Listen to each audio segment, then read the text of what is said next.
Somos el grupo número 15 y en este video te vamos a explicar qué son los sustitutivos penales. Para entrar en materia pondré un ejemplo. Cuando un joven tiene una mala conducta, el padre le impone un castigo, que puede ser no salir de casa por 2 meses con sus amigos. Pero a las 3 semanas de haber comenzado este castigo, el joven puede haber cambiado su conducta e incluso haber adoptado nuevas que pueden ser consideradas como buenas, ya sea el lavar los trastes o también mantener arreglada su cama. Al ver esto, el padre decide soltarle un poco la correa y le dice: por esta noche puedes salir con tus amigos, pero tenés que estar aquí a las 9 de la noche. Esto, llevado a los juzgados, es lo que se conoce como sustitutivos penales, donde se sustituye la pena original por una menor, apoyando la reinserción del individuo y también dando un incentivo para la corrección de las conductas por las que le fue juzgado.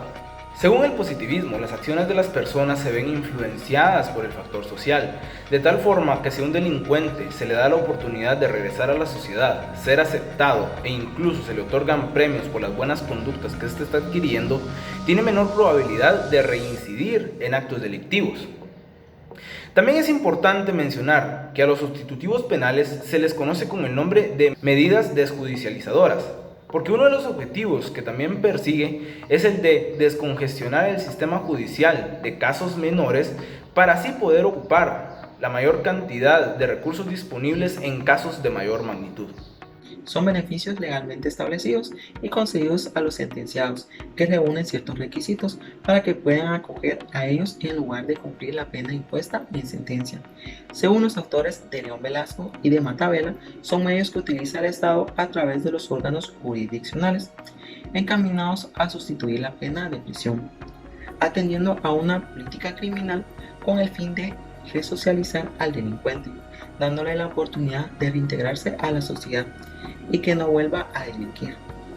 Cabe destacar que son figuras jurídicas por medio de las cuales la ley faculta al juez para sustituir la pena de prisión o de multa dictada en sentencia condenatoria siempre que se cumplan los requisitos establecidos legalmente para su aplicación. Y estos son medios para evitar el incremento y crueldad de las penas y dándoles una libertad anticipada cuando el sentenciado cumpla los requisitos establecidos en la ley.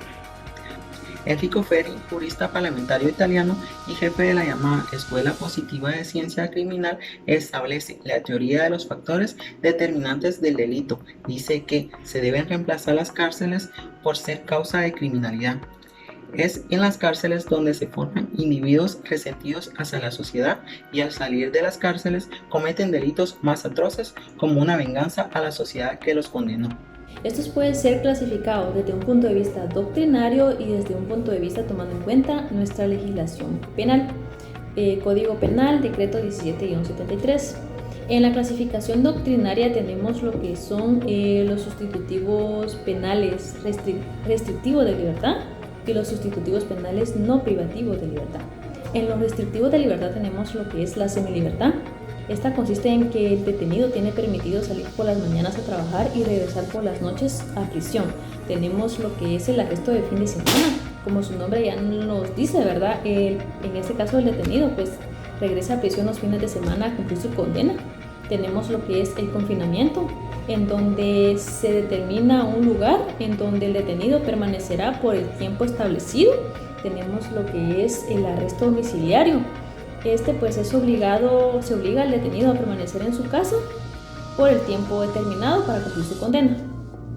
Los sustitutivos penales no privativos de libertad tenemos lo que es las sanciones pecuniarias. Consiste en una multa o un monto monetario que debe cancelar el condenado.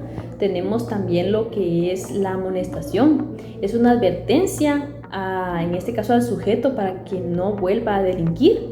Tenemos lo que es el extrañamiento de destierro, ¿verdad? Esta les dice que es donde se expulsa del territorio nacional al delincuente.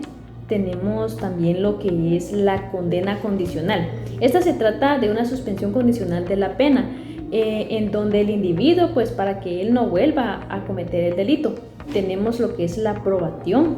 Esta está definida por las Naciones Unidas. Es como un tratamiento en donde se coloca bajo una vigilancia personal en este caso al individuo, que le proporciona guía y tratamiento. Tenemos lo que es la parole. Este es un tipo de libertad condicional Y por último, el servicio comunitario, en donde se entiende como objeto, pues el condenado pues tiene que realizar trabajos a favor de la comunidad como servicios de utilidad social. Dentro de la clasificación legal de los sustitutivos penales nos encontramos con la figura del perdón judicial, el cual se encuentra contemplado en el artículo 83 del Código Penal y es la facultad que tiene el juez competente de absolver la responsabilidad penal de un delito impuesto en sentencia, siempre y cuando dicha pena no exceda de 1 año de prisión o se trate de multas. Y además, el juez a su criterio debe considerar si el individuo cumple los requisitos necesarios para otorgarle dicho perdón. Por otro lado, tenemos la libertad condicional, que la encontramos regulada del artículo 78 al 82 del Código Penal. Y es un beneficio especial que puede otorgársele al individuo que ha sido condenado a una pena privativa de libertad, siempre y cuando ya haya cumplido con la mitad de la pena de prisión, que exceda de 3 años y que no pase de 12, o bien las 3/4 partes de una pena que exceda de 12 años.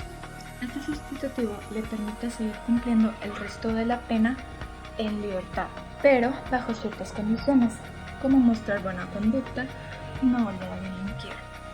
Si incurre en un nuevo delito o infringe las medidas de seguridad, se dará por revocada su libertad condicional y deberá completar su condena en prisión.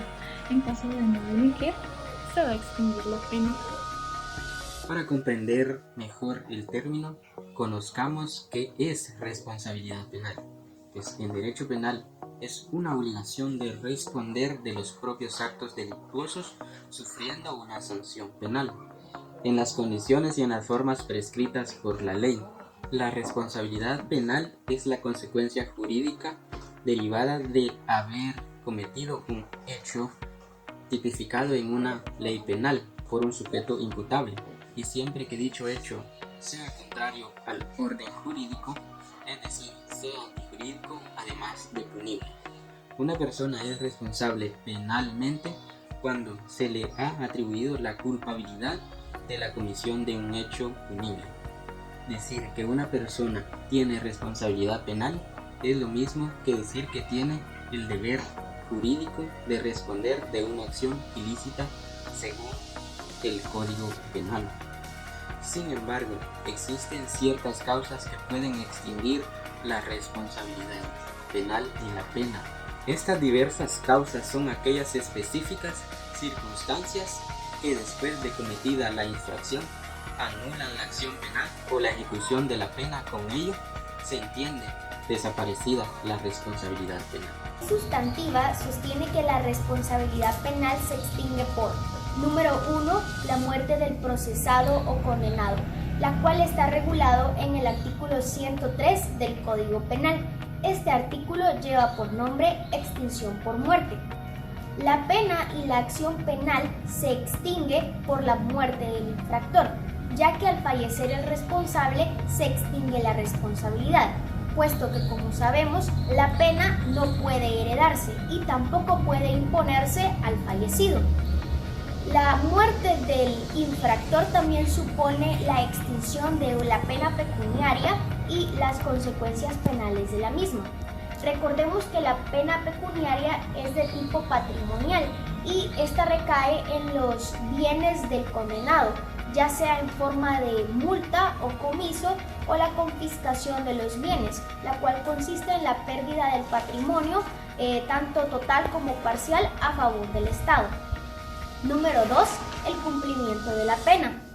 Generalmente se tiene por concluida o extinguida la pena cuando el infractor cumple con la sanción o sanciones que le fueron impuestas. Estas porque cumplen con la finalidad primordial de la pena, la cual es la readaptación del detenido. Número 3. Amnistía, la cual está regulada en el artículo 104 de nuestro Código Penal. El autor Manuel Osorio la define como el olvido de los delitos políticos otorgada por la ley, ordinariamente a cuantos reos tengan responsabilidades análogas entre sí.